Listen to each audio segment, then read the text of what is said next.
Bersyukur kita di tengah-tengah kondisi yang sebenarnya tidak nyaman, tetapi Tuhan beranugerah sehingga menolong kita tetap bisa berjumpa, tetap bisa bersekutu bersama-sama, meskipun kalau nyanyi sekarang aneh ya, uh, semua harus mute gitu ya, dengerin suara sendiri gitu ya. Mending kalau suaranya bagus. Nah, kalau suara kayak saya gitu ya, kok rasanya juga nggak enak gitu ya. Tapi kita bersyukur Tuhan yang kita sembah, Tuhan yang menguasai seluruh alam semesta, Tuhan yang hadir dimanapun kita berada, Tuhan yang menyertai setiap hidup kita. Nah rekan-rekan, saya mengajak kita tundukkan kepala, kita akan berdoa sebelum kita membaca dan merenungkan sebagian daripada firman Tuhan. Bapak di surga, terima kasih untuk waktu di mana kami boleh tetap mengasingkan diri kami dari seluruh aktivitas kami yang sehari-hari kami jalani, untuk kami belajar firman Tuhan, untuk kami boleh dipertumbuhkan oleh Engkau sendiri. Ya Tuhan, kami sungguh memohon Engkau kiranya boleh sekali lagi menolong, sebagaimana Engkau sudah menolong hari kemarin, kiranya Engkau juga boleh menolong sekali lagi hari ini, ketika kami akan belajar firman Tuhan. Dan Tuhan, kami rindu bukan kami cuma sekedar mendengar suara hamba-Mu yang berbicara, tapi biarlah Engkau sendiri Tuhan yang boleh berkata-kata di dalam hati setiap kami, menyentuh setiap kami, supaya pada akhir nanti Tuhan, kami betul-betul boleh mengambil komitmen kami di hadapan Tuhan. Berkati waktu ke depan ini juga kami serahkan untuk seluruh kondisi jaringan internet yang kami perlukan, kiranya tidak ada kendala atau tidak ada halangan. Terima kasih Tuhan, dengar doa kami demi Yesus Kristus. Kami berdoa, kami berserah diri. Amin. Oke, rekan-rekan, saya mengajak setiap kita boleh membuka Alkitab kita. Jadi kalau ini yang saya lihat ada beberapa di gereja kumpul rame-rame gitu ya. Yuk dibuka Alkitabnya yang terambil dari ini, Efesus 4, 20-24. Jadi saya tidak akan share screen. Nanti semua PPT akan ada di belakang layar saya ya. Dan saya pikir walaupun ketutupan kepala saya tetap terbaca kan ya, get ready with Christ gitu ya. Jadi sebagian hilang, tapi saya yakin kita nih loh, WA itu kan nggak pernah kalimat lengkap sih kan, ya loh. Aku jadi AK gitu kan, orang juga tahu kan, atau kadang-kadang pakai gua pakai G gitu kan ya. Jadi kalau hilang-hilang sedikit saya yakin generasi Z, generasi milenial ke bawah gitu ya, paham gitu ya. Mungkin kalau yang generasinya lebih tua nggak paham kali ya. Tapi saya yakin di sini rohaniwannya bahkan termasuk gembalanya Pak Tikijo ya. Itu walaupun secara usia senior tetapi semangatnya jauh lebih muda daripada saya ya. Wah keren banget. Pak masih main bass gitu ya, keren banget. Itu alat musik yang saya nggak pernah bisa Pak, main bass gitu ya. Pengen belajar kok rasanya main bass itu keren gitu ya. Oke, yuk kita baca Alkitab kita dari Efesus pasal yang keempat ayat 20 sampai 24. Kalau rekan-rekan sudah menemukan di dalam Alkitab masing-masing, oke. Saya mengajak setiap kita boleh bersuara, tetapi yang di Zoom di mute gitu ya. Tetapi yang gereja rame-rame enggak apa-apa gitu ya. Tapi tolong jaga jarak gitu ya. Pakai masker tetap ya supaya protokol tetap terjaga. Oke, yuk kita baca bersama-sama. Saya akan bacakan, setiap kita juga boleh membaca di dalam Alkitab kita masing-masing. 2, 3. Tetapi kamu bukan demikian. Kamu telah belajar mengenal Kristus. Karena kamu telah mendengar tentang Dia dan menerima pengajaran di dalam Dia menurut kebenaran yang nyata dalam Yesus, yaitu bahwa kamu berhubung dengan kehidupan kamu yang dahulu harus menanggalkan manusia lama yang menemui kebinasaannya oleh hawa nafsunya yang menyesatkan, supaya kamu dibarui di dalam roh dan pikiranmu dan mengenakan manusia baru yang telah diciptakan menurut kehendak Allah di dalam kebenaran dan kekudusan yang sesungguhnya. Demikian jauh firman Tuhan dibacakan bagi setiap kita. Saya tetap berharap rekan-rekan tidak menutup Alkitabnya ya, supaya nanti kalau kita lihat kembali Alkitabnya bisa gitu ya. Kalau yang pakai gadget minta tolong nanti kalau muncul notif yang lain gitu ya, jangan dibuka dulu, biarkan dulu saja. Oke? Nah, rekan-rekanku, saya ingin memberikan pertanyaan terlebih dahulu kepada setiap kita. Nah, saya akan tulis pertanyaannya ini di kolom chat, tetapi saya akan bacakan untuk teman-teman yang ngelihatnya rame-rame ya. Kalau yang lihatnya individu pasti akan kelihatan jelas, tapi kalau ngelihat rame-rame tenang, saya bacakan kok ya. Dan nanti silakan dijawab kalau teman-teman yang rame-rame di gereja, Jawab aja gitu ya, A, B, atau C gitu ya. Nanti pembinanya yang kemudian akan lihat, oh siapa jawab A, siapa jawab B, siapa jawab C gitu ya. Yang jawaban benar akan masuk surga. Yang jawaban salah, siap-siap ya. Siap-siap apa? Siap-siap, enggak ada apa-apa sih ya. Abaikan ucapan saya tadi itu ya. Oke, ini pertanyaan pertama. Apa yang seharusnya membuat orang lain itu berarti orang non-Kristen, itu tahu bahwa kita itu pengikut Kristus? Yang A, nama kita. Ya, namanya kalau jelas Kristen, itu rasanya kok nggak mungkin agama lain gitu ya. Kristen itu kan bahasa Inggrisnya dari Kristen gitu ya. Atau nama seperti saya, Samuel gitu ya. Nah, orang tahu, wah kalau Samuel itu kemungkinan cuma dua. Kalau nggak Kristen, Yahudi gitu ya. Nah, jadi apakah dari nama kita atau dari ornamen-ornamen yang kita pakai? Pakai kalung salib gitu ya. Kalaupun ada yang mau pakai tatonya tato salib gitu ya. Satunya tato salib, satunya tato burung merpati gitu ya. Kenapa? Yang satu lambang Yesus Kristus, yang satu lambang Roh Kudus gitu ya. Apakah dari ornamen yang kita pakai atau dari hidup kita yang menampilkan kehidupan serupa Kristus? A, B, atau C? Yang di Zoom boleh dijawab di chat dong, supaya ada interaksi ya. Yang di mana? Yang di gereja rame-rame teriak aja, C, C, C ya. Buat saya sampai dengar gitu ya. C, C, C. Wah, kalau saya sampai dengar, wah itu berarti luar biasa. Mujizat sungguh nyata ya. Kenapa? Nggak mungkin Trenggalek teriak sampai sini dengar itu ya. Itu mau teriak pakai cara apa gitu. Oke, semua setuju ya jawabannya mayoritas C. Good. Itu jawaban yang benar. Nah, tapi sekarang ada pertanyaan lanjutannya. Oke? Pertanyaan lanjutannya saya juga kopaskan di dalam chat. Sorry, kok tadi saya cuma chat pada satu orang ya? Sebentar saya cek. Oh, enggak. Oke. Sekarang saya berikan pertanyaan kedua. Nah, sekarang kalau teman-teman setuju bahwa harusnya orang itu tahu dari model hidup kita, pertanyaannya adalah model hidup seperti apa yang disebut pengikut Kristus? Nah, ini hati-hati ya. A, hidup suci. B, hidup benar. Itu B. C, hidup setia. Ayo lo, pikir dulu baik-baik ya. Yang mana nih ya? Model hidup seperti apa yang itu cocok disebut sebagai pengikut Kristus? A, hidup suci. B, hidup benar. C, hidup setia. Wah, ini kalau jawaban itu kan ya, biasanya kalau ujian itu kan, kalau pilihan ganda itu kan siswa sering bilang gini, pokoknya pilih yang paling bagus saja lah. Kalau pilihan paling bagus itu pasti paling benar. Nah, ini semua bagus nih masalahnya. Wah, ini kan ya. A, B, C, Pak. Wah, semuanya, Pak. Wah, ada yang pilih B. Wah, ada yang buat pilihan sendiri. D, semua benar. Wah, hebat ini ya. Ini calon guru ini ya. A1, B3, C. Oh, ini yang rame-rame ya. Ada yang pilih A, ada yang pilih B, ada yang pilih C. Oh, oke, ada yang pilih B. Saya lihat ya, paling banyak yang mana ya. Ini C, D, D. Padahal belum buat pilihan D, sudah buat sendiri ya. B, A, B, C, Pak. Kayak baterai, merek baterai, nggak boleh sebut merek ya di sini ya, kecuali nanti minta apa, ada promosinya ya. D, oke, semua benar, C, oke. Nah, teman-teman kalau ditanya jawabannya apa? Ya, semua benar sih, semua benar. Harus hidup suci, harus hidup benar, harus hidup setia. Tetapi sekaligus saya mau katakan sebenarnya jawaban ini semua juga kurang tepat. Loh, kok bisa ya? Kok dikatakan kurang tepat? Karena begini loh teman-teman, kalau dikatakan ya, kita itu disebut hidup menjadi pengikut Kristus ketika kita itu sudah hidup suci. Pertanyaannya, siapa sih di antara kita yang suci? Kalau kita itu baru disebut pengikut Kristus ketika hidup kita itu sudah benar, maka siapa di antara kita itu sudah hidup benar? Demikian juga siapa di antara kita yang hidupnya itu setia, tidak pernah satu kali pun menduakan Tuhan di dalam kehidupan setiap kita. Nah, kalau sampai ada yang di gereja ya, sampai ada yang di gereja berani berkata, "Oh, saya itu sudah hidup suci, 100% suci, 100% benar, 100% setia."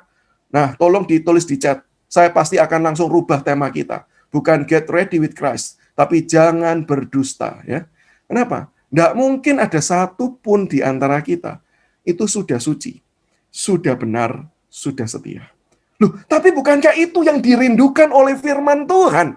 Bukankah itu yang firman Tuhan ajarkan supaya kita hidup benar, supaya kita hidup suci, supaya kita hidup setia?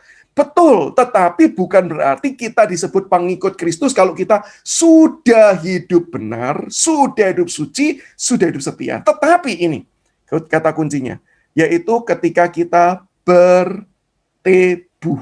Apa itu? Tebuh. Gitu, nah, ini. Bertumbuh. Ketika kita itu sudah bertumbuh, semakin lama semakin hidupnya semakin suci. Apakah kita masih manusia berdosa? Iya. Tetapi semakin hari kita itu semakin disucikan. Semakin hari semakin hidup di dalam kebenaran. Semakin hari semakin setia.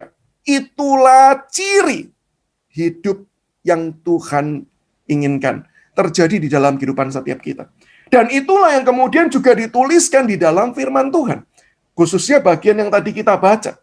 Yaitu apa? Nah, perhatikan yang ini. Nah, kalau ini saya nggak perlu minggir-minggir karena muncul di dua sisi. Di dalam surat Efesus ini, Paulus menuliskan, bukan bahwa kita itu sudah suci, sudah benar, sudah setia, tetapi kita diminta untuk apa? Menanggalkan manusia lama, lalu di ayat 24-nya, mengenakan manusia baru.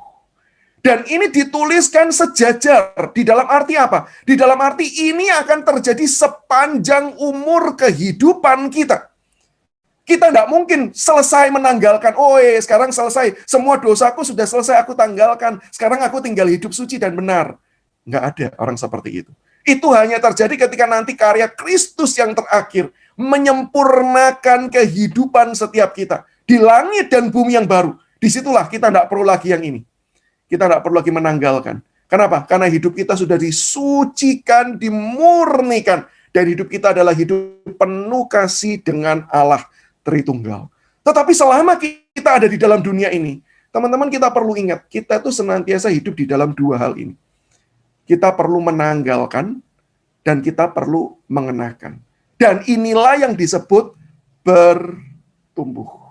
Seorang yang bertumbuh adalah seorang yang menanggalkan hal-hal yang lama di dalam kehidupannya. Ciri-ciri yang lama, kehidupan yang lamanya, dosa-dosanya ditanggalkan, tidak lagi dikerjakan dan dilakukan.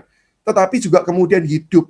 Bukan sekedar tidak berbuat dosa, tetapi juga melakukan tindakan yang benar menurut firman Tuhan. Hidup orang Kristen tidak boleh cuma sekedar begini loh ya. Contoh, sekolah. Yang penting aku tidak nyontek. Kalau tidak nyontek, apakah hidupnya berarti sudah menjadi pengikut Kristus yang benar seperti yang Tuhan inginkan? Enggak. Banyak orang tidak nyontek. Pertanyaannya begini, sudahkah kita belajar dengan baik? Ingat ya, hidup menjadi pengikut Kristus bukan cuma sekedar yang penting aku nggak nyontek. Belum. Nggak nyontek itu penting, iya. Tetapi itu tidak cukup.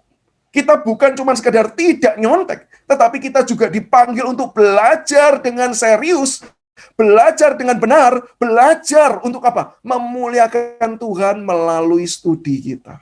Nah ini prinsipnya. Bertumbuh itu berarti menanggalkan manusia lama, kemudian mengenakan manusia baru di dalam kehidupan kita. Dan itu ciri yang harus terjadi. Orang itu tahu kita pengikut Kristus karena kita mengerjakan dua-duanya. Karena kita mau menanggalkan dosa-dosa kita yang lama. Sebagai contoh, saya dulu ketika masih sekolah dasar gitu ya, masih SD, saya itu punya kebiasaan buruk yang tentu saja tidak diketahui oleh orang tua saya. Ngomongnya nggak boleh rame-rame karena saya di rumah ya.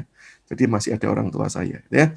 Enggak, ini orang tua saya juga sudah tahu kok, sudah pengakuan dosa ya. Nah, apa salah satu kebiasaan buruknya? Yaitu adalah suka berkata-kata kotor. Suka berkata-kata kotor. Saya ingat kelas 4 SD sampai kelas 6 SD. Itu saya panggil semua teman saya itu dengan istilah CUK. Ini wong Jawa Timur kabeh toh, paham maksudnya CUK itu apa ya. Jadi itu yang membuat saya dari kelas 4 sampai kelas 6 SD. Dan kelas 6 puji Tuhannya saya bertobat di kelas 6 ya. Kemudian saya itu panggil semua teman saya itu CUK. Itu membuat dampaknya sampai sekarang teman-teman. Saya ingat tahun berapa ya, saya itu sudah nikah, terus jalan-jalan di Surabaya itu salah satu tempat perbelanjaan yang wajib dikunjungi. Ini promosi ya, promosi wisata gitu ya. Kalau nanti sudah tidak pandemi, silakan kunjungi di Surabaya, yaitu adalah Pasar Atom. Nah, saya tuh pernah pergi ke Pasar Atom, lalu kemudian jalan sama istri saya, Lalu kemudian saya ketemu dengan teman SD saya. Yang SMP, yang SMA sudah tidak sekelas lagi. Sudah tidak satu sekolah bahkan. Nah, kemudian dia ingat saya. Dia datang, samperin, terus kemudian dia nunjuk gini, Samuel kan, dulu di SD ini kan. Nah, saya juga ingat wajahnya. Tapi saya lupa namanya. Kenapa? Yang ada dalam benak saya cuma satu, CUK gitu ya. Jadi saya cuma gini, oh iya, gimana kabarmu? Ya, panggil kamu aja gitu ya, gimana? Oke, gitu ya. Karena cuma ketemu singkat, terus dia pergi. Lalu istri saya tanya gini, namanya siapa? Nah itulah yang saya bergumul dari tadi.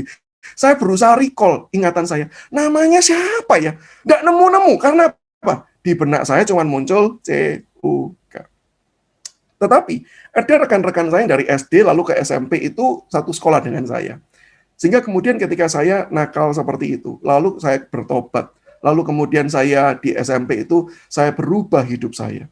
Mereka tahu bahwa hidup saya sudah jadi milik Kristus. Bahkan bukan cuman saya tidak lagi menyapa orang lain dengan sebutan CUK. Dan itu bersyukur ya, saya itu termasuk mengalami sebuah pertolongan Tuhan. Biasa orang tuh dari omong kotor jadi tidak omong kotor tuh sulitnya bergumulnya setengah mati. Saya itu bersyukur begitu saya bertobat. Tuhan angkat itu kebiasaan itu dari lidah saya. Itu saya percaya banyak orang yang bergumul. Saya tahu ada orang-orang yang bergumul dengan kebiasaan itu yang tidak gampang. Tapi Tuhan bermurah hati kepada saya. Sehingga Tuhan angkat itu. Dan ketika mereka, teman-teman tuh melihat saya tidak lagi berkata-kata kotor. Bahkan saya mulai memberitakan Injil. Karena bertobat lalu semangat menggebu-gebu gitu ya. Saya memberitakan Injil kepada rekan-rekan saya. Mereka tahu saya adalah milik Kristus. Nah ini cirinya. Meninggalkan manusia lama, lalu kemudian mengenakan manusia baru. Itu yang disebut dengan pertumbuhan. Namun teman-teman, saya melihat ada begitu banyak orang Kristen yang hidupnya tidak begini. Tidak meninggalkan manusia lama, tidak mengenakan manusia baru. Lalu hidupnya seperti apa? Nah, hidupnya itu punya beberapa ciri. Ciri yang pertama adalah ini. Kalau meninggalkan manusia lama itu ibaratnya kalau di dalam bahasa aslinya itu menggunakan istilah seperti melepaskan baju, gitu ya, menanggalkan pakaian, gitu ya, lalu menggunakan pakaian yang baru.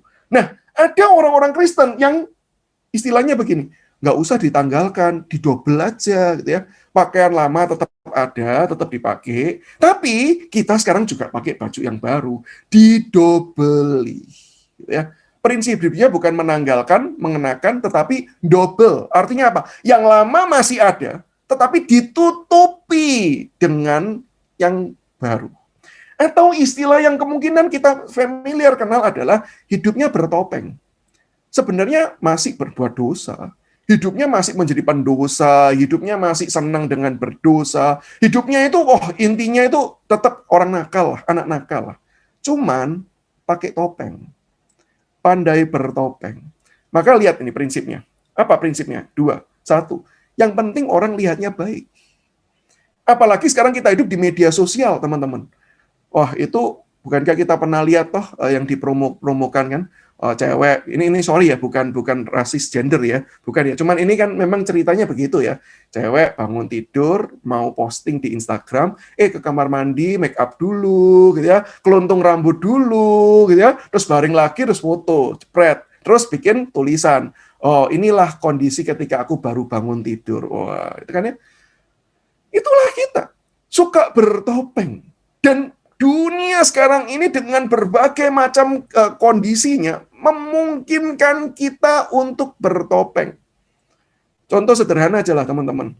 Teman-teman kalau lagi chatting ya, lalu marah sama temennya, tapi tidak mau ketahuan marah, itu di belakang akhir chattingannya, ngomongnya kan tetap positif gitu ya, tetap baik, diajari etika, nulis yang baik dan benar pada waktu chatting. Walaupun hatinya marah, belakangnya pasti ada tulisan ini, hehehe. Betul enggak? Tandanya apa sih? Kita bertopeng. Kita bertopeng. Kita tidak mengungkapkan siapa diri kita sesungguhnya.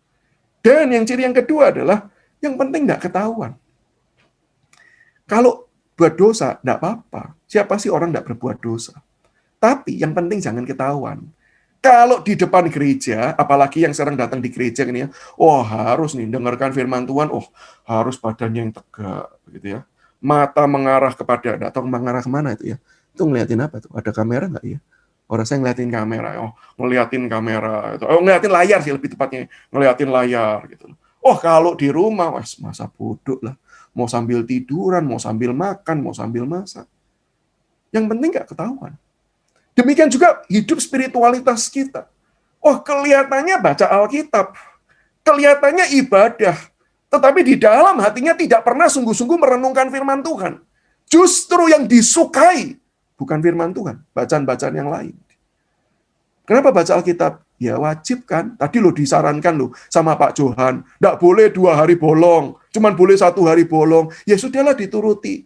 Tapi pertanyaannya, baca untuk apa sih? Kalau cuman kita sekedar membaca, tanpa kemudian kita melakukan, betul-betul menghayati, merasakan, maka sebenarnya itu hidup kita nih. Ini.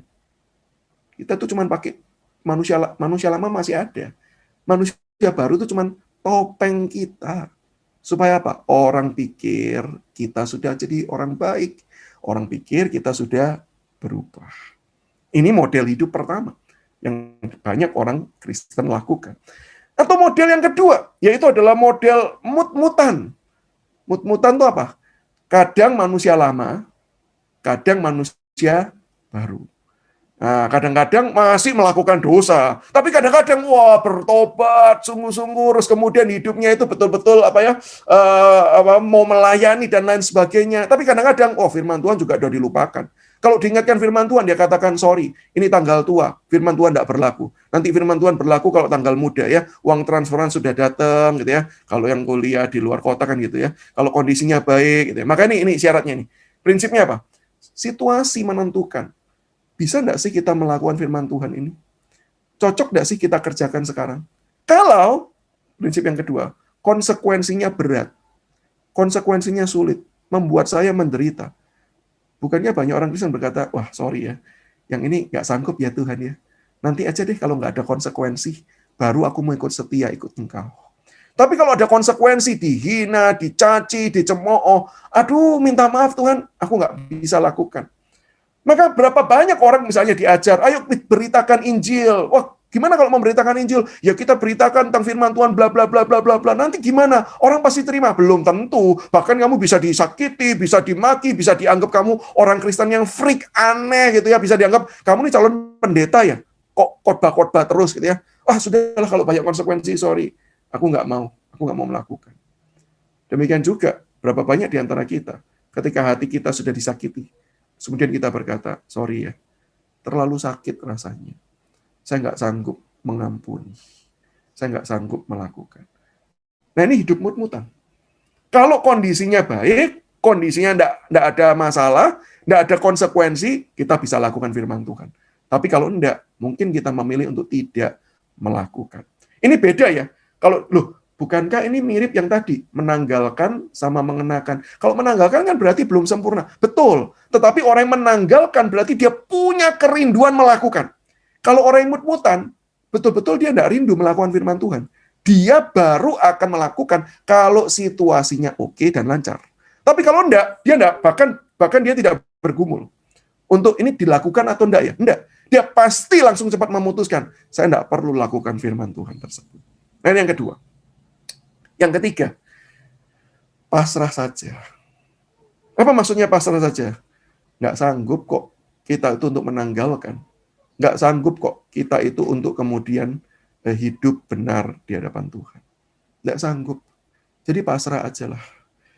Berapa banyak sih di antara kita itu yang punya pengalaman berkali-kali ikut KKR, gitu ya. Dengar KKR, wah kalau sudah KKR itu ya berarti nanti harus ambil komitmen.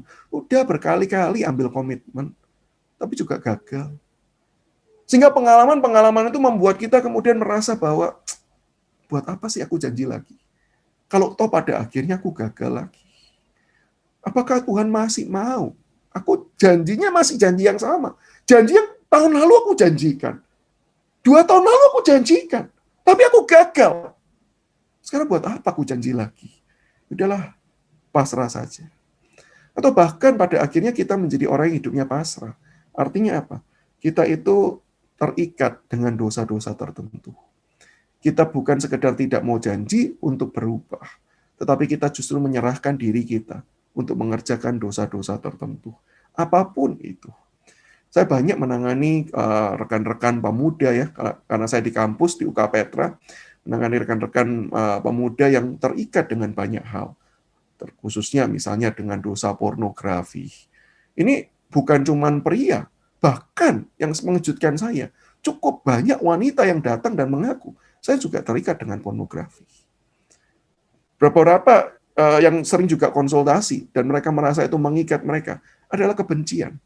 Karena pengalaman-pengalaman traumatis tertentu, khususnya pengalaman kepahitan dengan keluarga, dengan ayah, dengan mama, dengan paman, gitu ya, atau dengan orang-orang yang dekat dan dia percayai.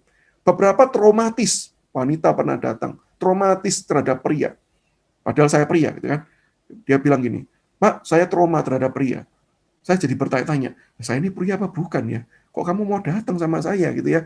Tapi dia mengaku jujur, saya tanya, kenapa kamu trauma? Karena dia sering disakiti oleh ayahnya, dia dilecehkan.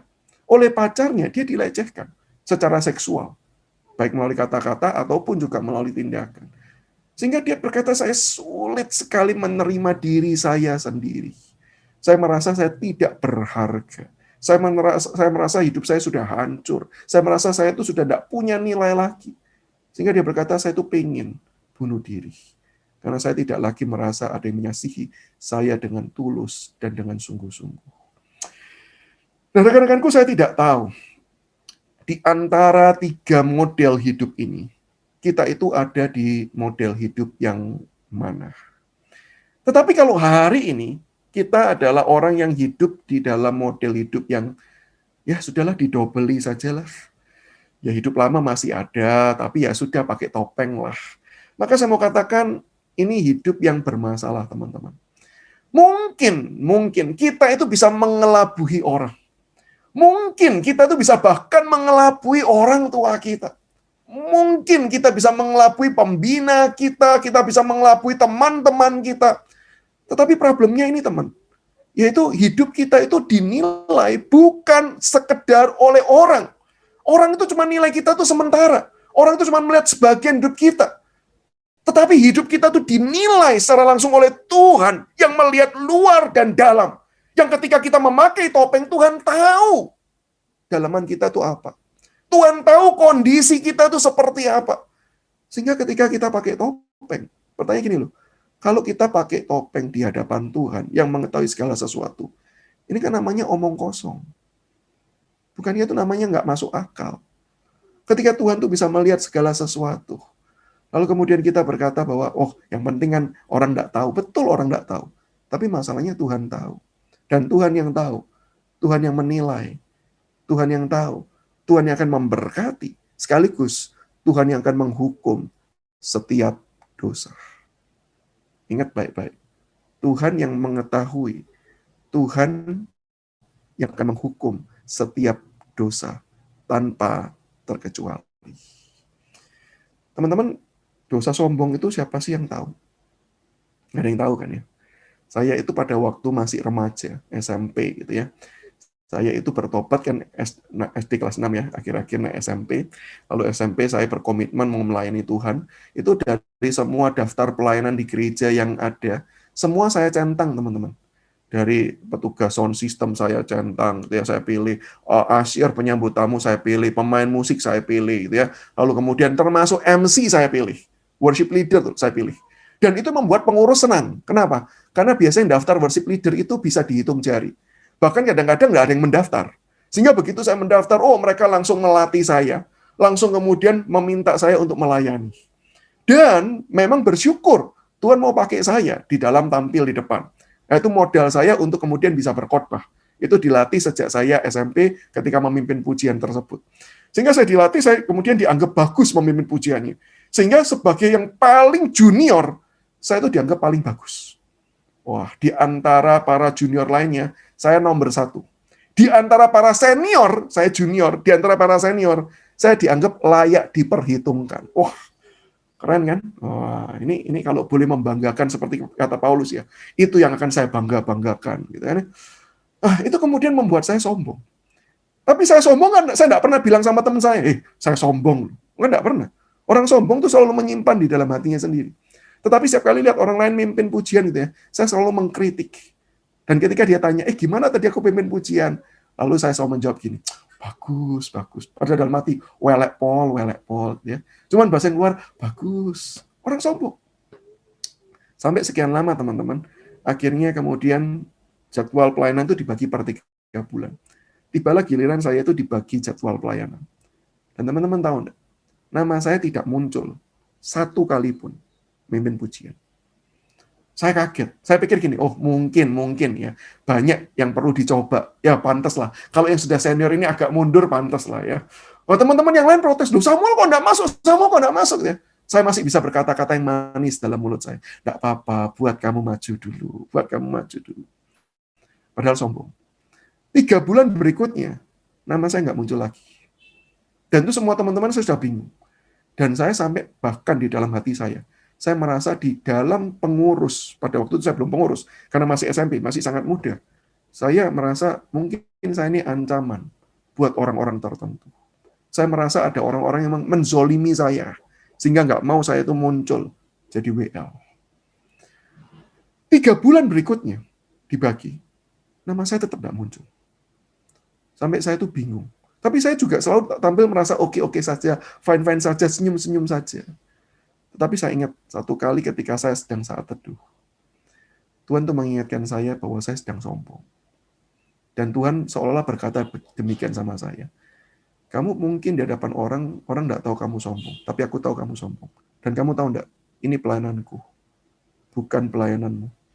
Maka ketika kamu tidak melakukan seperti yang aku inginkan, aku enggak mau pakai kamu. Ketika saya menyadari kondisi seperti itu, saya berlutut di hadapan Tuhan, saya berdoa minta ampun. Saya betul-betul mengakui dosa-dosa saya. Saya betul-betul kemudian hidup, betul-betul mengaku dosa. Betul-betul bergumul di hadapan Tuhan. Setiap kali datang ibadah, lihat orang lain WL, saya selalu pingin sombong, tapi ada satu sisi merasa, Tuhan ampuni, saya ini merasa lemah, saya tidak berdaya.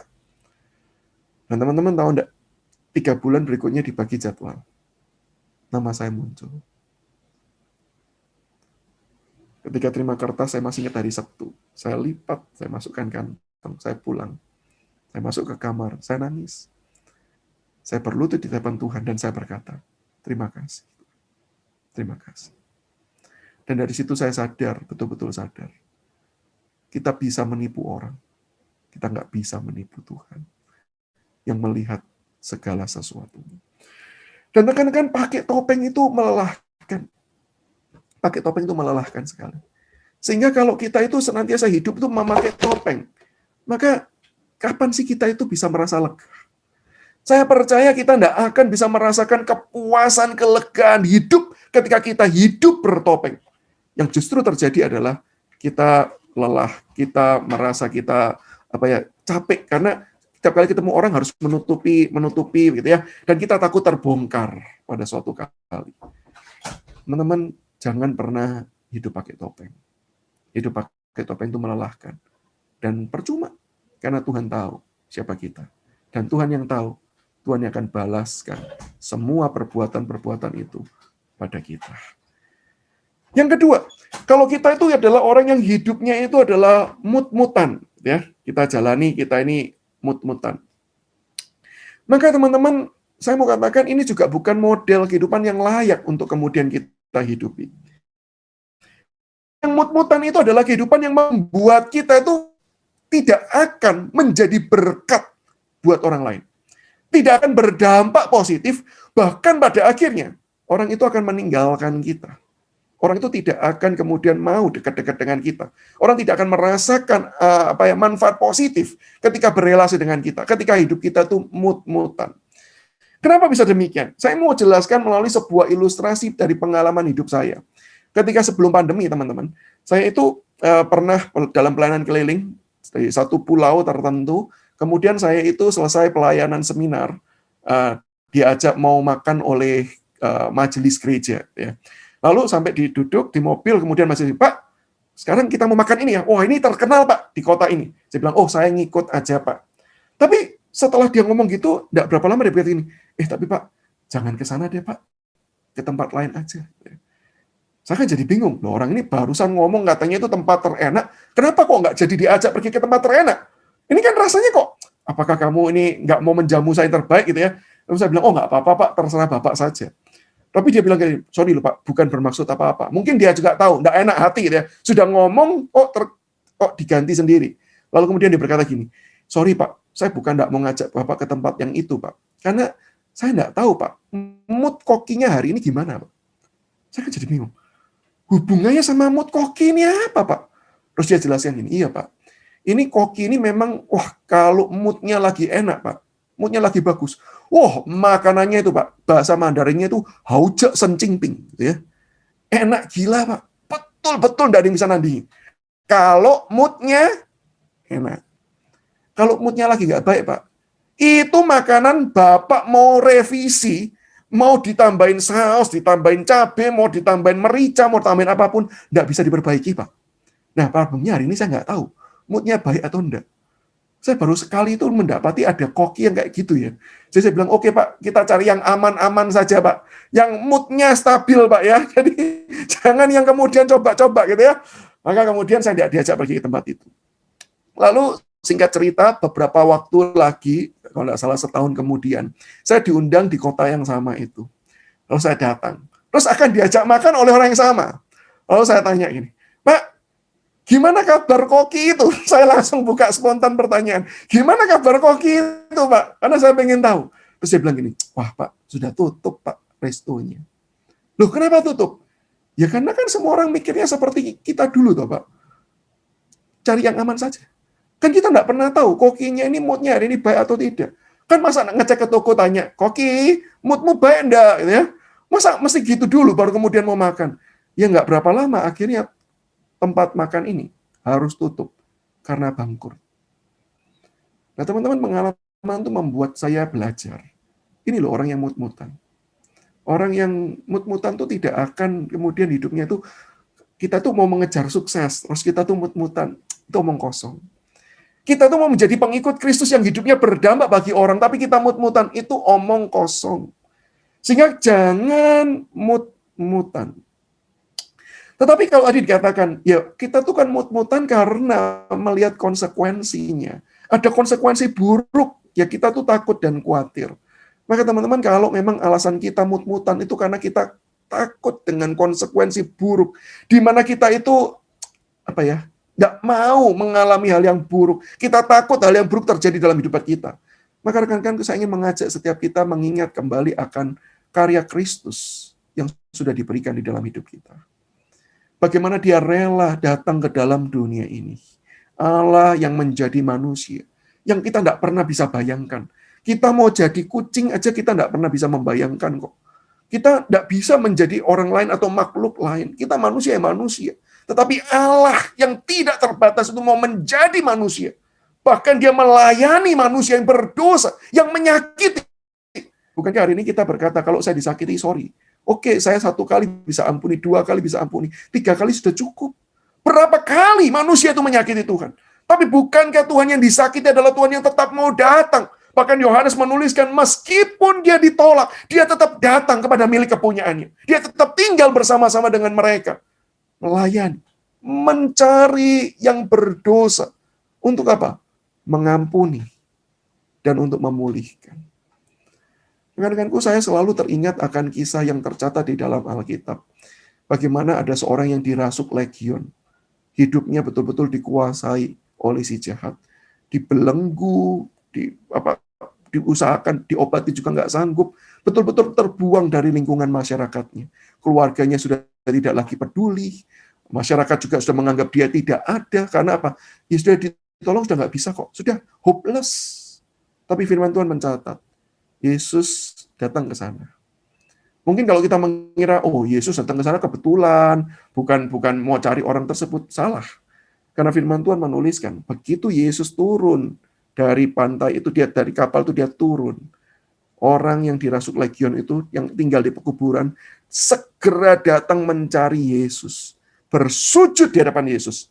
Lalu berkata kalimat seperti ini, apa urusanmu dengan aku?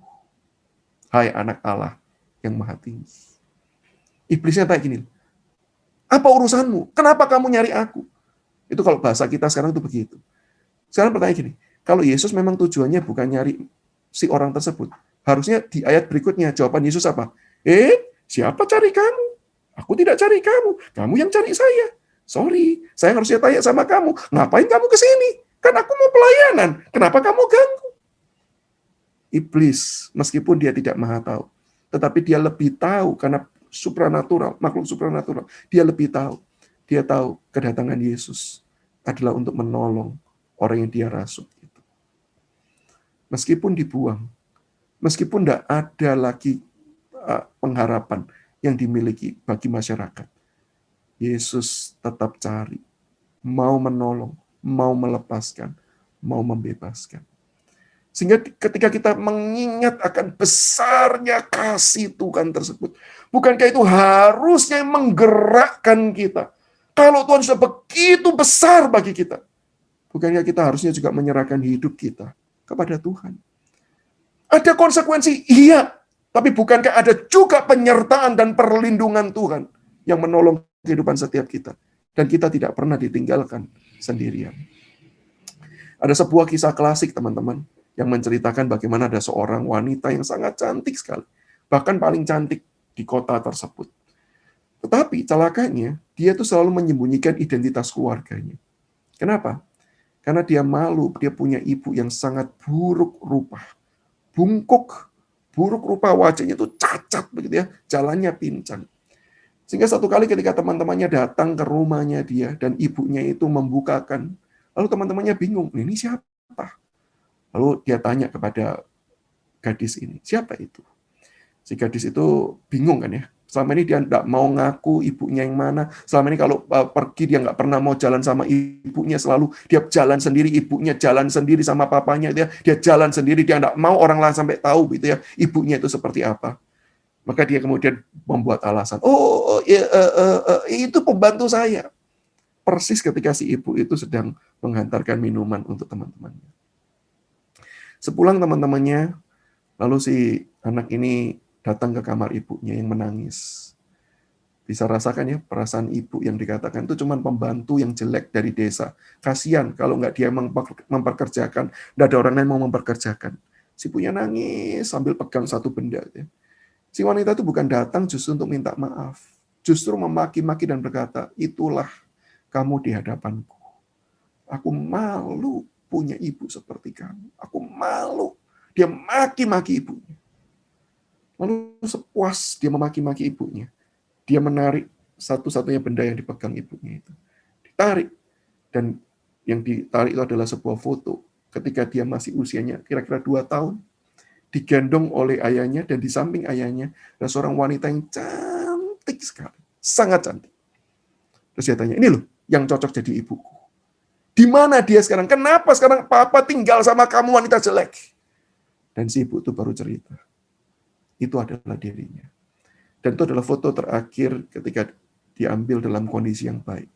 Karena setelah foto itu diambil ketika kamu berulang tahun yang umur yang kedua, lalu papa dan mama pergi melakukan aktivitas. Tapi perasaan mama nggak enak. Mama berkata sama papa, yuk kita pulang aja yuk. Besok pekerjaan ini bisa dilakukan, sekarang kita pulang dulu. Dan betul ketika pulang, rumah sudah terbakar. Kamu ditinggal sama salah seorang asisten rumah tangga. Asisten rumah tangga sudah keluar dan berkata, Bu, maaf Bu, tadi begitu ada api, saya takut, saya cepat keluar. Itu ada perempuan ibu, gadis ibu masih di dalam. Bu, saya nggak berani ambil. Rumah begitu terbakar. Semua orang berkata, sudah Bu relakan. Ibu bisa masuk, belum tentu bisa keluar. Si ibu nekat masuk. Dia mendampati anaknya sedang menangis ketakutan. Dia membungkus dengan selimut yang dibasahi, berjalan keluar. Tapi memang rumah sudah kondisinya berat, terbakar. Sudah mulai banyak jalan tertutup. Sampai akhirnya si ibu itu tertimpa kayu, bukan cuma di punggung, tapi juga di kaki yang menjepit. Api menjalar dari kaki, naik ke punggung, membakar. Si ibu yang sebenarnya sudah tidak tahan, tapi mendengar cerita anaknya, Ma, takut. Si ibu berjuang melepaskan diri. Sampai-sampai dia rela kemudian membiarkan kakinya itu ya ditarik, dan itu membuat kakinya cacat. Dia berjalan keluar dengan kobaran api di punggungnya dia. Lalu kemudian sampai di depan pintu, dia segera menaruh anaknya di tanah. Dan dia pingsan. Dia terbangun sudah dalam kondisi cacat. Dan begitu mendengar kisah itu, si anak putri itu segera berlutut di depan ibunya. Dia peluk kaki ibunya. Dan dia menangis dan bertanya, kenapa mama mau melakukan semua itu? Si mamanya peluk anak gadisnya dan berkata, karena mama sayang kamu. Karena mama sayang kamu. Cuman itu alasan. Dan teman-teman, setelah anak gadis ini mengetahui kisah tersebut, hidupnya berubah. Setiap kali jalan-jalan, dia selalu jalan gandeng mamanya. Mamanya berkata, enggak usah, mama ini jalannya pincang. Lambat, kamu jalan dulu aja. Nanti kamu malu loh kalau kamu jalan, ketemu temanmu sama mama. Sudah, kamu jalan dulu aja. Anaknya selalu menangis. Dia gandeng tangan mamanya. Dan dia berkata satu kalimat seperti ini. Kalau mama saja mau merelakan tubuhnya buat aku, supaya aku bisa tampil demikian baik. Apa sih beratnya? Cuman menggandeng dan berjalan lebih lambat dengan mama yang sudah mengasihi saya. Demikian rupa. Bukankah itu harusnya perkataan kita kepada Tuhan? Kalau dia bahkan sudah rela mati menanggung dosa kita, apa sih beratnya untuk kemudian kita tuh hidup bagi dia, hidup mengasihi dia yang sudah mengorbankan segala sesuatu untuk kita. Maka ingatlah kembali akan kasih-Nya. Ingatlah juga akan penyertaan-Nya. Dia bukan cuma Allah yang sudah menyelamatkan dan membiarkan kita jalan sendiri, tapi Dia adalah Allah yang menyertai hidup setiap kita. Sehingga saya yakin dan percaya ketika kita senantiasa mengingat, senantiasa kemudian dikuatkan dengan kasih Allah yang terus menopang kembali hidup kita. Saya percaya, sesulit apapun, kita akan berkata, ini aku Tuhan, aku mau hidup bagi Engkau. Dan rekan-rekanku, kalau kita adalah orang yang hidup pasrah saja, karena kita merasa kita sudah berkali-kali janji, kita sulit lepas dari dosa. Hari ini firman Tuhan juga mau mengingatkan kita bahwa Allah tidak pernah menyerah dengan hidupmu. Engkau menyerah, Allah tidak pernah menyerah. Engkau berkata, aku mungkin sudah tidak termaafkan. Yesus datang untuk mencarimu, untuk menyatakan kasih-Nya kepadamu, untuk memulihkan hidupmu. Tidak ada dosa yang terlalu berat, sampai-sampai Tuhan kemudian berkata, udah ya, males ya aku ya, cukup ya. Bahkan, bukankah penjahat di sampingnya, yang sudah memaki, yang pantas tersalib, ketika dia berkata, Yesus, ingatlah aku ketika engkau datang sebagai Raja. Yesus berkata, oh bukan nanti aku mengingat engkau, bahkan sekarang aku mengingat engkau. Dan hari ini juga, engkau bersama-sama dengan aku di Firdaus. Kalau hari ini engkau tetap datang dan berkata, Tuhan, engkau tahu aku lemah. Tuhan, kau tahu aku tetap bergumul, aku tetap terikat dengan dosa, aku sudah berjanji tapi aku sulit lepas. Tuhan, ini hidupku yang kau tahu luar dan dalam, bukan? Hari ini saya yakin dan percaya ketika Tuhan menerima kembali pengakuan itu. Tuhan bukan berkata, iya aku tahu, aku udah males sama kamu. Bukan. Tapi dia Tuhan yang akan memeluk kita dan berkata, serahkan kembali hidupmu kepadaku.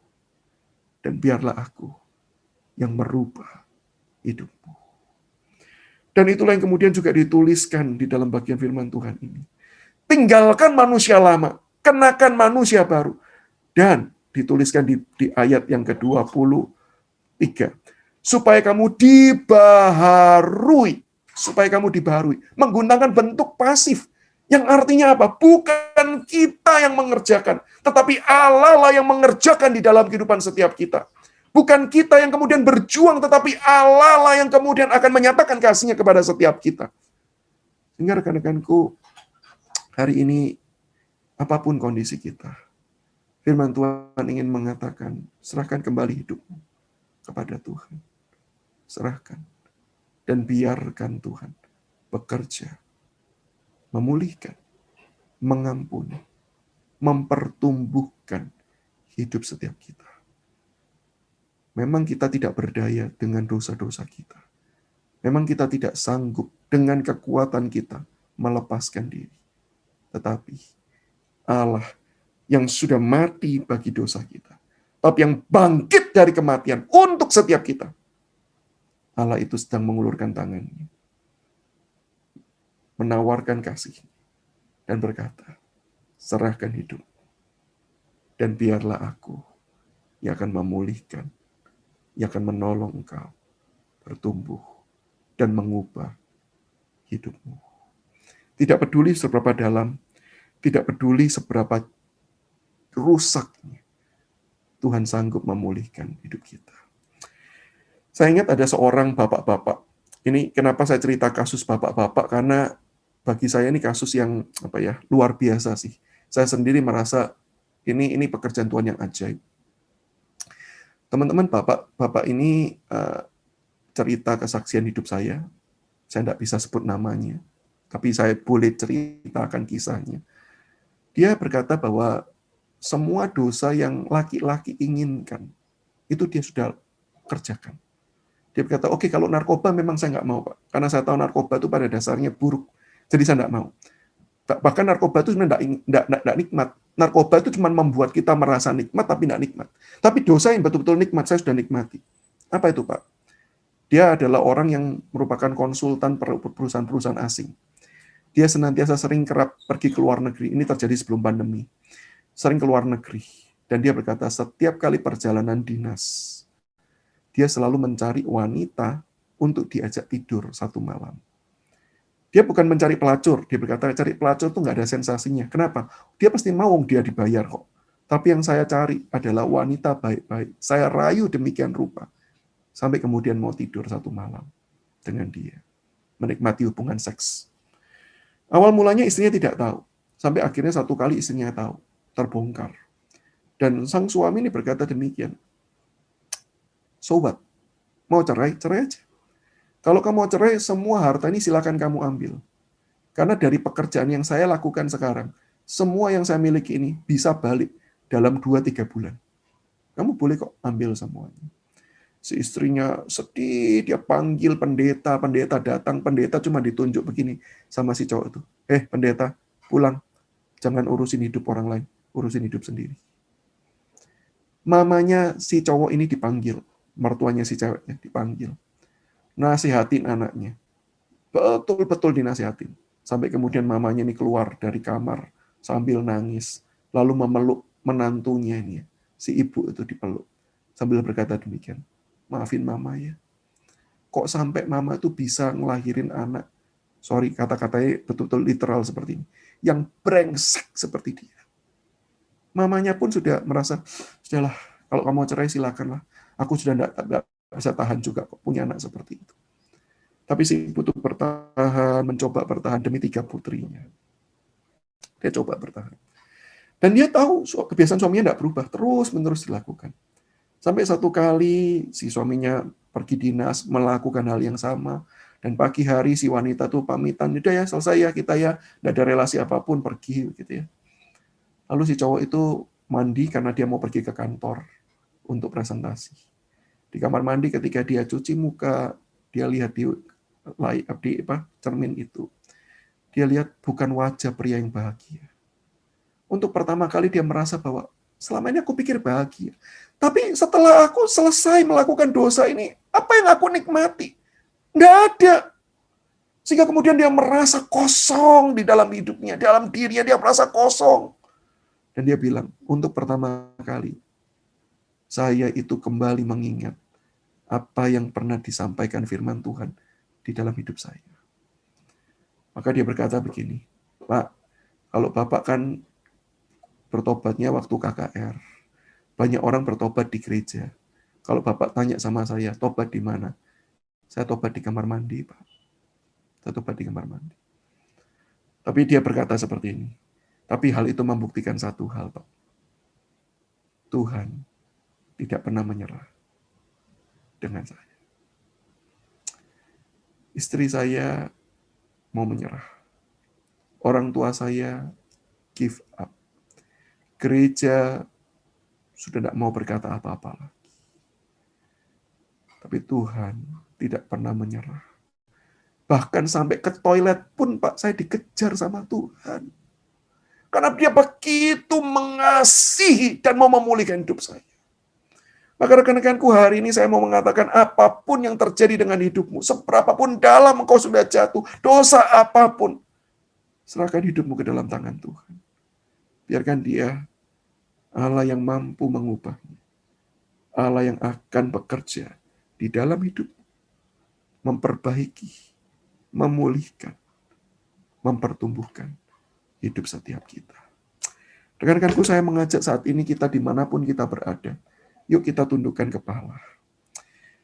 Mari kita merenungkan, mengingat kembali kehidupan setiap kita secara pribadi.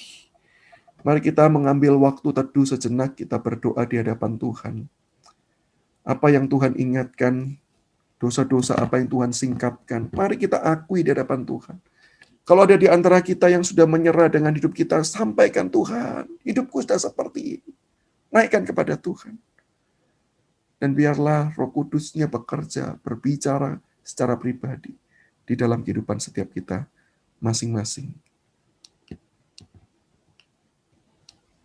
Saya memberikan waktu untuk setiap kita meresponi firman Tuhan. Mari kita berdoa.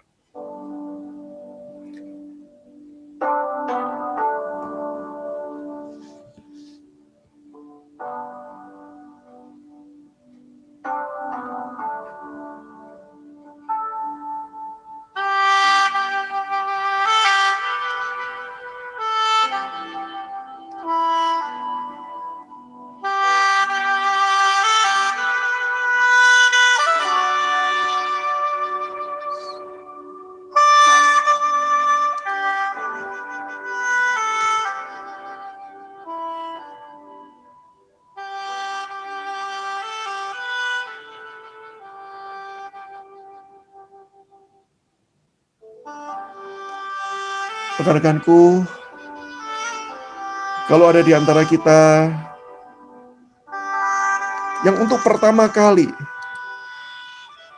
kita belum pernah berkata kepada Tuhan, Tuhan, ini hidupku, aku mau persembahkan kepada Engkau. Tapi hari ini firman Tuhan mengingatkan, Tuhan mengenal kita, Tuhan tahu siapa kita, Tuhan mau mengasihi kita, Tuhan mau memulihkan hidup kita. Dan kemudian kita berkata, Tuhan, aku rindu untuk Kau ubahkan.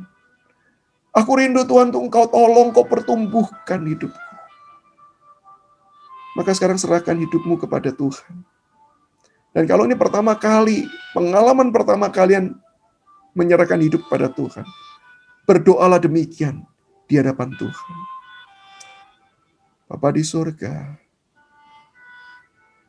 inilah hidupku.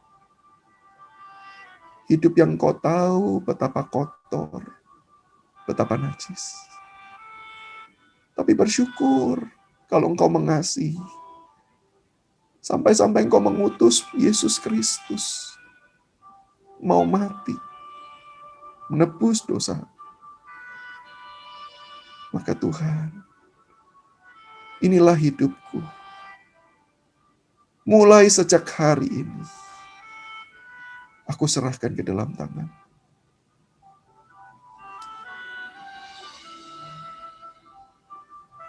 Mungkin juga ada di antara kita sudah pernah punya pengalaman bertobat. Bahkan punya pengalaman ikut KKR berkali-kali, mau menyerahkan diri kepada Tuhan, mau melepaskan dia dari dosa. Tetapi kita kembali jatuh dan gagal. Firman Tuhan hari ini mau mengatakan, serahkan hidupmu sekali lagi. Dan biarlah kuasa kasih menolong setiap kita. Melepaskan kita dari belenggu dosa kita itu. Dan memberikan kita kemenangan demi kemenangan. Dia Tuhan yang akan berjalan, menolong setiap kita, menanggalkan manusia lama kita. Dan menolong kita mengenakan manusia baru. Sampai pada akhirnya, kita disempurnakan oleh Dia. Jangan takut, jangan pasrah, tapi serahkanlah hidupmu kepada Tuhan. Bagi rekan-rekan yang merasakan seperti ini.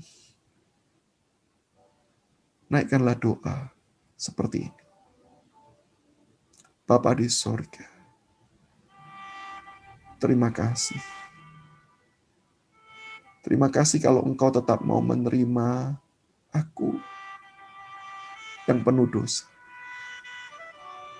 Terima kasih kalau pengampunan-Mu tetap tercurah bagi diri hamba-Mu. Terima kasih kalau Engkau tidak pernah menyerah, tetapi Engkau terus-menerus berkali-kali. Bahkan termasuk hari ini. Ini pun rencana-Mu untuk kembali menyapa hidup kami. Tuhan, Engkau tahu dosa yang masih melekat. Engkau tahu dosa yang masih mengikat. Tuhan, saat ini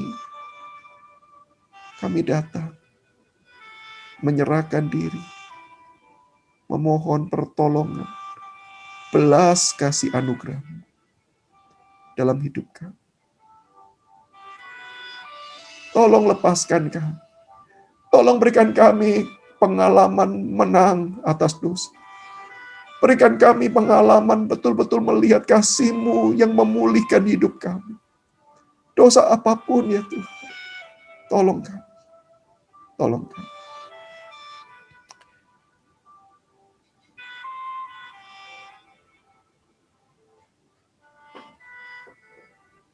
Bapa di sorga, hamba-Mu saat ini berdoa untuk setiap rekan-rekan muda, baik yang ada di Malang, Lawang, Trenggalek.